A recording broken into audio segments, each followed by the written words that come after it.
லேவியராகமம் 9ஆம் அதிகாரம் 8ஆம் வசனத்தை நாம் பார்க்கும் பொழுது, reading in Leviticus 9:8, அங்கே அந்த ஜனங்கள் பாவ நிவாரண பலியை செலுத்த ஆரம்பித்தார்கள்.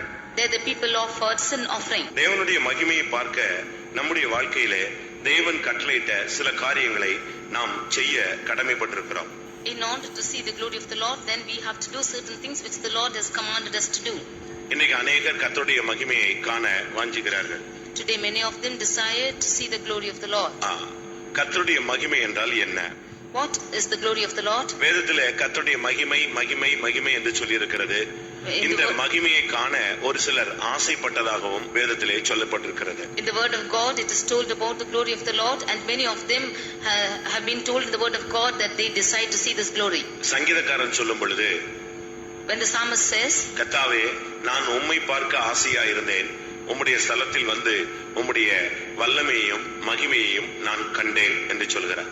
He said that, Lord, I desire to see thy glory, and I came to thy presence and have obtained thy power and thy glory. கர்த்தருடைய பரிசுத்த நாமத்துக்கு மகிமை உண்டாவதாக. Glory be to the holy name of the Lord. கர்த்தருடைய மகிமை என்பது அது தேவனுடைய வல்லமையை காண்பிக்கிறது, தேவனுடைய முகத்தை காண்பிக்கிறது, அவரை தரிசிப்பதை காண்பிக்கிறது. The glory of the Lord means the power of the Lord and seeing the face of him and receiving his power. நம்மில் எத்தனை பேருக்கு ஆண்டவரை பார்க்க வேண்டும் என்ற ஆசை இருக்கிறது? How many of us have the desire to see the Lord? நம்மில் எத்தனை பேருக்கு கர்த்தரை பார்க்க வேண்டும் என்கிற ஒரு சிந்தை இருக்கிறது? How many of us have the mind to see the Lord? அநேகருக்கு கர்த்தரை பார்க்க வேண்டும் என்கிற சிந்தை இருக்கும், ஆனால் அந்த வாஞ்சை நிறைவேற்றப்படாமலே இருக்கலாம். Many of them will have the mind to see the Lord, but that desire will never be fulfilled at all. தேவனுடைய மகிமையை பார்க்க நம்முடைய வாழ்க்கையிலே தேவன் கட்டளையிட்ட சில காரியங்களை நாம் செய்ய கடமைப்பட்டிருக்கிறோம். In order to see the glory of the Lord, then we have to do certain things which the Lord has commanded us to do. அநேகருக்கு கர்த்தருடைய மகிமையை காண ஆசை, ஆனால் நம்முடைய வாழ்க்கையிலே நமக்கு அந்த தகுதி இல்லை என்று அவர்கள் எண்ணி விடுகிறார்கள். Many of them have the desire to see the glory of the Lord, but they feel that they do not have the worthiness for it. தேவனை தரிசிப்பது என்பது ஒரு மனிதனுடைய பாக்கியமான ஒரு செயல். To see the face of the Lord or see the glory of the Lord is a glorious thing. பழைய ஏற்பாட்டிலே தேவனை தரிசிப்பது என்பது ஒரு மிகவும் கடினமான ஒரு காரியம். In the Old Testament it was very difficult task to see the glory of the Lord. ஒரு மனிதன் தேவனை கண்டுவிட்டால் அவன் மரித்து விடுவான் என்றுதான் பயந்தார்கள்.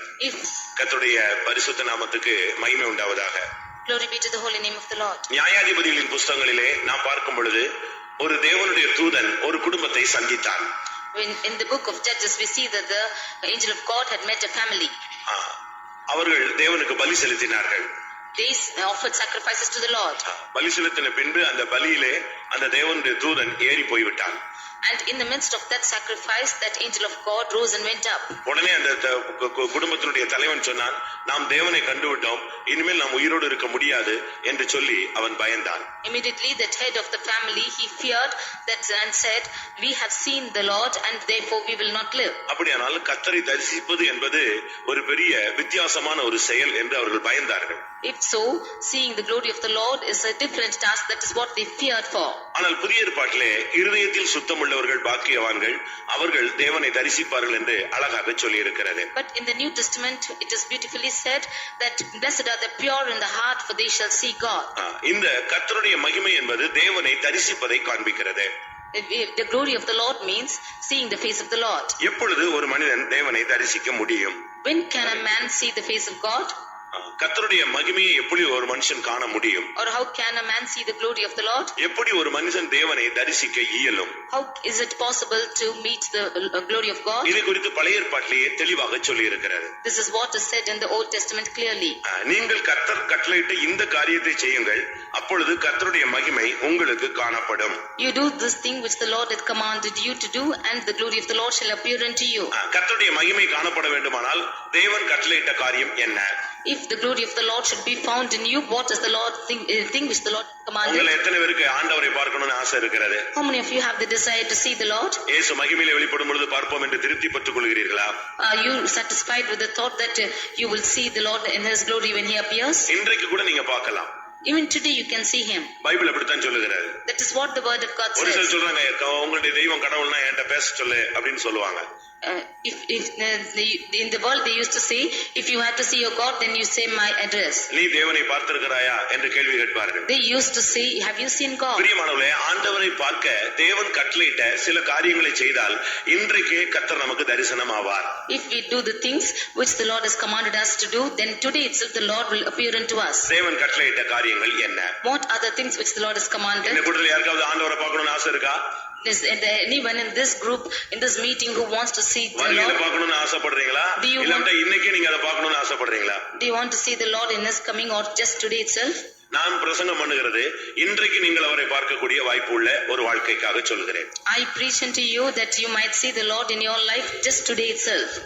லேவியராகமம் 9ஆம் அதிகாரம் 3-4 வசனங்களை வாசித்து பார்த்தால் இன்று கர்த்தர் உங்களுக்கு தரிசனமாவார் என்று ஒரு காரியம் சொல்லப்பட்டிருக்கிறது. Leviticus 9 chapter verses 3 and 4 we see that today the Lord shall appear unto you. மேலும் இஸ்ரவேல் புத்திரரை நோக்கி கர்த்தருடைய சந்நிதியில் பலியிடும்படிக்கு நீங்கள் பாவநின பலியாக பழுதற்ற ஒரு வெள்ளாட்டு கடாவையும் சர்வாங்க தகன பலியாக ஒரு வயதான பழுதற்ற ஒரு கன்றுக்குட்டியையும் ஒரு ஆட்டுக்குட்டியையும் சமாதான பலிகளாக ஒரு காளையும் ஒரு ஆட்டுக்கடாவையும் எண்ணெயிலே பிசைந்த போஜன பலியையும் கொண்டு வாருங்கள், இன்று கர்த்தர் உங்களுக்கு தரிசனமாவார் என்று சொல்லு என்றான். இன்று கர்த்தர் உங்களுக்கு தரிசனமாவார். For today the Lord will appear unto you. தேவன் கட்டளையிட்ட இந்த காரியத்தை நீங்கள் கர்த்தருடைய சமூகத்துல கொண்டு வந்து செலுத்தி பாருங்கள். கர்த்தர் இன்று உங்களுக்கு தரிசனம் ஆவார். You bring these things which the Lord has commanded and sacrifice in the presence of the Lord, and the Lord will appear unto you today. நீங்கள் வீட்டுக்கு போறதுக்கு முன்பாகவோ இல்லாவிட்டால் வீட்டுக்கு போன பின்போ உங்களுடைய வாழ்க்கையில என்றைக்கு இந்த காரியங்களை நீங்கள் செய்கிறீர்களோ அன்றைக்கு தேவனுடைய தரிசனம் உனக்கு கிடைக்கும். ஏனென்றால் வேத வசனம் பொய் சொல்லாது. Before you go to your house or even after going to your house, what the things that the Lord has commanded you, the moment, the day that you do it, then this thing will be fulfilled into அந்த you. ஜனங்கள் என்ன செய்தார்கள் தெரியுமா? What did those people do? உடனே கர்த்தர் கட்டளையிட்ட அந்த காரியத்தை செய்தார்கள். They did the thing which the Lord had commanded to them that day itself. கர்த்தருடைய மகிமை அவர்களுக்கு காணப்பட்டது. And the glory of the Lord appeared unto them. லேவியராகமம் 9ஆம் அதிகாரம் 23ஆம் வசனத்தை நாம் பார்க்கும் பொழுது Leviticus 9:23 when we see, பின்பு மோசேயும் ஆரோனும் ஆசரிப்பு கூடாரத்துக்குள் பிரவேசித்து வெளியே வந்து ஜனங்களை ஆசீர்வதித்தார்கள். அப்பொழுது கர்த்தருடைய மகிமை சகல ஜனங்களுக்கும் காணப்பட்டது. and Moses and Aaron went into the tabernacle of the congregation and came out and blessed the people, and the glory of the Lord appeared into all of the men. அன்றைக்கு அந்த ஜனங்களுக்கு தேவனுடைய மகிமையை பார்க்க வேண்டும், கர்த்தரை தரிசிக்க வேண்டும் என்கிற ஒரு மிகப்பெரிய வாஞ்சை அவர்களுக்குள்ளே தூண்டுதலாக இருந்து கொண்டே இருந்தது. That day there was an inspiring desire within those people that they should see the glory of the Lord that day. Eden தோட்டத்திலே மனிதனுக்கு அவர் தரிசனமானாராமே. Why in the Garden of Eden அன்றைக்கு தேவனுடைய சத்தத்தை அவன் கேட்டானாமே. he heard the voice of the Lord. அன்றைக்கு கர்த்தர் அவனுக்கு தரிசனத்திலே தன்னை வெளிப்படுத்தினாராமே. In the vision he appeared unto him. மனிதன் அவரோடு பேசி அவரோடு நடந்து சென்றானாமே. And he was also speaking to God and walked with him. ஒருவரும் சேரக்கூடாத ஒளியில் வாசம் பண்ணுகிற தேவனோடு அவன் உறவாடினானாமே என்ற கேள்விகள் அவர்களுக்கு இருந்ததே தவிர அந்த அனுபவம் அவர்களுக்கு இல்லை. He had this question that he communed with the Lord who dwelleth not in the light, and therefore these questions were in his heart, but it does not come into appearance. அதற்கு பின்பு அந்த தன்மையை மனிதன் இழந்து போய்விட்டான். And that tendency that man has lost. இப்பொழுது அவனுக்கு ஒரு வாய்ப்பு கொடுக்கப்படுகிறது. நீ கர்த்தரை தரிசிக்க வேண்டுமானால் தேவன் கட்டளையிட்ட சில காரியங்களை செய் என்று அவனுக்கு சொல்லப்பட்டது. But now the command of the Lord is coming to him that if you have to see the glory of the Lord, do what the Lord commands you. ஒருவரும் சேரக்கூடாத ஒளியில் வாசம் பண்ணுகிற சர்வ வல்லமையுள்ள ஆண்டவரை பார்க்க ஆசைப்பட்ட அந்த ஜனங்கள் உடனடியாக தேவன் கட்டளையிட்ட எல்லா காரியங்களையும் அவர்கள் செய்ய ஆரம்பித்தார்கள். Those people, those who desire to see the Lord who dwelleth in the light wherein nobody can draw near, they decide to see the Lord and saw him. அப்படி அவர்கள் தேவன் கட்டளையிட்ட காரியங்களை செய்த பொழுது அந்த மகிமை அந்த தரிசனம் அவர்களுக்கு கிடைத்தது. When they did what the Lord had commanded them, then the glory and the vision appeared unto them. அப்படி தேவனை தரிசிக்க தேவன் கட்டளையிட்ட காரியங்கள் என்ன? What are the things which the Lord had commanded to do to see his glory? 9ஆம் அதிகாரம் 3-4 வசனங்களை பார்க்கும் பொழுது Reading in 9th chapter verses 3 and 4. ஒன்று பாவ நிவாரண பலி செலுத்த வேண்டும். One thing they have to offer the trespass offering. இரண்டாவது சர்வாங்க தகன பலி செலுத்த வேண்டும். Secondly, they have to offer whole burnt offering. மூன்றாவது சமாதான பலியை செலுத்த வேண்டும். Thirdly, they should offer peace offering. நான்காவது போஜன பலியை செலுத்த வேண்டும். Fourthly, they should offer meat offering. இன்றைய ஸ்டடி தேவனுடைய மகிமை எப்படி காண்பது, தேவனை எப்படி தரிசிப்பது. Today's study is how can we meet the Lord or how can we see the glory of God. ஒவ்வொரு கிறிஸ்தவனுடைய வாஞ்சையும் இலக்கும் அதுவாகவே இருக்கிறது. Every Christian's desire and his goal is the same. இங்கே 4 காரியங்களை செய்தால் கர்த்தர் உங்களுக்கு தரிசனமாவார், அது இன்றைக்கே அந்த அனுபவம் கிடைக்கும் என்று அங்கே சொல்லப்பட்டது. Here, if the 4 things are done that same day, the glory of the Lord will appear unto him. This is what is said. ஒன்று, ஒரு மனிதன் தேவனை தரிசிக்க முதலாவது பாவ நிவாரண பலி செலுத்த வேண்டும். Firstly, in order to see the Lord, he should first offer sin offering. இரண்டாவது, சர்வாங்க தகன பலி செலுத்த வேண்டும். Secondly, he should offer burnt offering. மூன்றாவது, சமாதான பலி செலுத்த வேண்டும். Thirdly, he should offer peace offerings. நான்காவது, போஜன பலி செலுத்த வேண்டும். And fourthly, meat offering. இந்த 4 பலியையும் அன்றைக்கு இருந்த ஜனங்கள் உடனடியாக செலுத்த ஆரம்பித்தார்கள். In those people who lived in those days offered all these 4 offerings. லேவியராகமம் 9ஆம் அதிகாரம் 8ஆம் வசனத்தை நாம் பார்க்கும் பொழுது, Reading in Leviticus 9:8, அங்கே அந்த ஜனங்கள் பாவ நிவாரண பலியை செலுத்த ஆரம்பித்தார்கள். there the people offered sin offering. லேவியராகமம் 9ஆம் அதிகாரம் 12ஆம் வசனத்தை பார்க்கும் பொழுது, Leviticus 9:12, அங்கே அவர்கள் சர்வாங்க தகன பலியை செலுத்தினார்கள். they offered burnt offering. லேவியராகமம் 9ஆம் அதிகாரம் 18ஆம் வசனத்தை பார்க்கும் பொழுது, Reading in Leviticus 9:18, அங்கே சமாதான பலிகளை அவர்கள் செலுத்தினார்கள். they offered peace offerings. லேவியராகமம் 9ஆம் அதிகாரம் 17ஆம் வசனத்தை பார்க்கும் பொழுது, Leviticus 9:17, அங்கே அவர்கள் போஜன பலியை செலுத்தினார்கள். they offered meat offering. இந்த 4 பலிகளையும் அவர்கள் தேவன் கட்டளையிட்ட பிரகாரம் செய்து முடித்த போது அவர்கள் எல்லாருக்குமே தேவனுடைய மகிமை, அந்த தரிசனம் கிடைத்தது, காணப்பட்டது.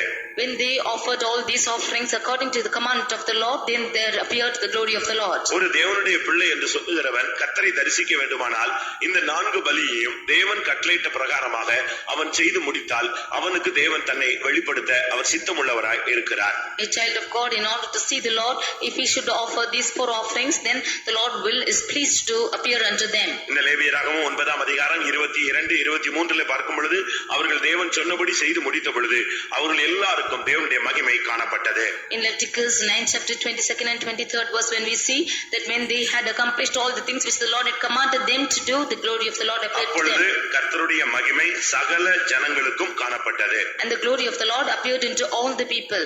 அப்படியானால் சகல ஜனங்களும் இந்த வார்த்தைக்கு கீழ்ப்படிந்து தேவன் கட்டளையிட்டதை நிறைவேற்ற அவர்கள் தங்களை அர்ப்பணித்தார்கள். If so, all the people hearkening to the voice of the Lord hearkened to obey the commandment of the Lord. அப்படியானால் நம்முடைய சபையில் உள்ள எல்லாரும் தேவனுடைய மகிமையை பார்க்க வேண்டுமானால் எல்லாருமே நாம் இந்த தேவன் கட்டளையிட்ட இந்த 4 பலிகளையும் பிரமாணத்தின்படி நாம் செயல்படுத்த கடமைப்பட்டிருக்கிறோம். If all the church members of our church, if we have to see the glory of the Lord, then we have to obey to these commandments which the Lord has commanded. அப்படி இல்லாத பட்சத்துல யாரும் தேவனை தரிசிக்க இயலாது. If not, nobody can see the Lord. தேவனுடைய மகிமையை அவர்களுக்கு காணப்படவும் முடியாது. The glory of the Lord will not appear to them. ஒரு மனிதன் கிறிஸ்தவனாய் இருப்பதினால் அவன் தேவனை பார்த்து விட முடியாது. If one is a Christian, he cannot see God. உடனே கிறிஸ்துவை அவன் தரிசித்து விடவும் முடியாது. He cannot immediately see Christ. அவன் விசுவாசியாக இருந்ததனால தேவனை பார்த்து விட முடியாது. Being a believer, he cannot see God. அவன் ஒரு தேவனுடைய ஊழியக்காரனாய் இருப்பதினால் தேவனை தரிசித்து விட முடியாது. Being a servant of God, he cannot see God. வேதம் என்ன சொல்லுகிறது? What does the word of God say? பரிசுத்தம் இல்லாமல் ஒருவனும் தேவனை தரிசிப்பது இல்லையே. Without holiness, no man can see God. அப்படியானால் யாராக இருந்தாலும் சரி, ஒரு மனிதன் தேவனுடைய மகிமையை காண ஆசைப்பட்டால், கர்த்தரை தரிசிக்க வேண்டும் என்று தன்னுடைய வாழ்நாளில் அவன் ஆசைப்பட்டால், இந்த 4 காரியங்களையும் அவன் நிச்சயமாய் செய்து முடித்திருக்க வேண்டியது அவசியம். Whoever it may be, if he desires to see God in all his lifetime, then he has to accomplish all the 4 things. முதலாவது பாவ நிவாரண பலி. Firstly, sin offering. ஒரு தேவனுடைய பிள்ளை தன்னுடைய வாழ்க்கையிலே பாவங்களை நிவர்த்தி செய்யக்கூடியவனாக இருக்க வேண்டும். A child of God should have an atonement for a sin in his life. தன்னுடைய பாவத்துக்கு ஒரு முடிவு அவன் ஏற்படுத்தி வைத்திருக்க வேண்டியது அவசியம். He should put an end to his sin in his life. பாவம் நிவர்த்தி செய்யப்படாத பட்சத்திலே அவன் ஒரு பாவி என்ற பெயரோடு தான் வாழ்ந்து கொண்டே இருப்பான். Unless a sin is being atoned for it, he is always found as a sinner. ஒரு மனிதன் ரட்சிக்கப்படாமல் இருக்கும் பொழுது அவன் பாவி. Unless one is saved, he is a sinner. ஞானஸ்நானம் எடுத்த பின்பும் அவனுடைய வாழ்க்கை சரியில்லாவிட்டால் அவன் ஒரு நனைந்த பாவி. Even after baptism, if his life is not proper, then he is a wet sinner. அதுக்கு பிறகு அவன் அபிஷேகம் பெற்ற பின்பும் திரும்பி பாவம் செய்தால் அவன் துணிகரமான ஒரு பாவி. After anointing, even if he should sin even more, then he is a presumptuous sinner. அடுத்து சபைக்குள்ள வந்து நல்ல ஒரு ஸ்டாண்டர்ட் லைஃப் வாழ வாழ வேண்டிய நேரத்துல திரும்பவும் அவன் பாவம் செய்தால் அவன் எருசலேமில் பாவி. If he has to sin in the church after being a good believer, then he is a sinner in Jerusalem. இவன் ஊழியத்துக்கே அவன் வந்து விட்டான். ஊழியத்துல வந்து கூட அவன் சரியான விதத்துல வாழாவிட்டால் சீயோனில் பாவிகளாக அவர்கள் எண்ணப்படுவார்கள். If he comes to the ministry and does not live a proper life, then they will be sinners in Zion. ஒரு தேவனுடைய பிள்ளை என்று சொன்னால் அவனுடைய வாழ்க்கையில முதலாவது நடைபெற வேண்டிய பலி பாவ நிவாரண பலி. A child of God means first thing which has to take place in his life is sin offering. பாவ நிவாரண பலியை அவன் தினமும் செலுத்திக் கொண்டே இருக்க வேண்டும். He has to offer sin offering every day. பாவ நிவாரண பலி செலுத்தப்படாத இடங்களிலே வியாதியின் போராட்டங்கள் வாதையின் போராட்டங்கள் இருந்து கொண்டே இருக்கும். In the places where sin offering is not offered, there will be problems of sicknesses or pestilences. வியாதி வாதை வேதனை சரீர உபாதைகள் கூடிக்கொண்டே இருப்பதனுடைய காரணம் அதுல ஒரு பகுதிக்கு ஒரு காரணம் பாவ நிவர்த்தி செய்யப்படாத ஜீவியம். The reason for sickness and pestilence and pain to increase in one's life is because sin is not being made atoned. பாவ நிவர்த்தி ஒரு மனிதன் செய்து கொண்டே இருப்பானால் அவனுடைய வாழ்க்கையில வாதை வியாதி வேதனை நிறுத்தப்படுவதற்கு வாய்ப்புகள் உண்டு. If a man is making an atonement for his sin, then there are chances for his life to stop the sicknesses and pestilences and pains. என்னாகமம் 16ஆம் அதிகாரத்தை பார்க்கும் பொழுது When we read in Numbers chapter 16, ஜனங்களுக்குள்ளே வாதை தொடங்கி இருந்தது. there was a pestilence which went about the people. ஒரு பெரிய நியாய தீர்ப்பு அங்கே ஏற்பட்டு கொண்டிருந்தது. There was a great judgment which took place. அந்த நேரத்திலே மோசே ஆரோனை பார்த்து சொல்லுகிறான், நீ ஜனத்துக்காக சீக்கிரமாய் பாவ நிவர்த்தி செய் என்று சொன்னான். At that time Moses looking unto Aaron said, you make an atonement for the people. அப்படி அவன் பாவ நிவர்த்தி செய்த பொழுது அந்த வாதை நின்று போயிற்று. When he did make in such an atonement, the pestilence stopped. அப்ப பாவ நிவர்த்தி பாவ நிவாரணம் என்று சொல்லுகிறது ஒரு மனிதனுடைய வேதனையை நிறுத்தக்கூடிய உடனடியாக ஒரு நிவாரணமாக காணப்படுகிறது. Then sin offering or atonement for sin is an immediate measure to stop the pain. இன்னைக்கு வலி நிவாரணிகள் எல்லாம் விற்கப்படுகிறது. Today we can see many remedies which are taking place. Pain killers.